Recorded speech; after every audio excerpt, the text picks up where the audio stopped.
From our Discord server, tanong ni Yayen, if gagana pa daw ba yung Asus TUF 9070 XT niya na need ng 3-pin PCIe power connectors using his PSU na may dalawa lang. This is Pwede Magtanong Thursday. Hardware Sugar is a computer shop, pero kahit hindi ka customer, gusto pa rin namin makatulong, especially para sa mga nagsisimula pa lang sa PC hobby. When it comes to power delivery, yung single 8-pin na PCIe power connector at the component side is rated at 150 watts. So looking at the 9070 XT here na OC edition pa, parang kulang yung dalawa since 304 watts yung TBP ng GPU. But in reality, depending sa PSU and cable quality, each 8-pin cable is possible to deliver up to 300 watts from the PSU side.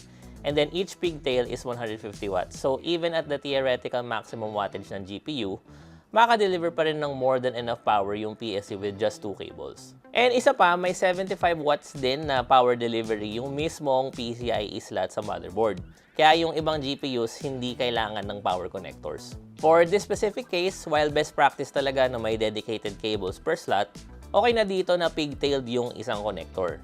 Always check yung TBP or total board power ng GPU as well as yung rail configuration ng PSU mo, especially if yung GPU mo is a particularly high-powered one.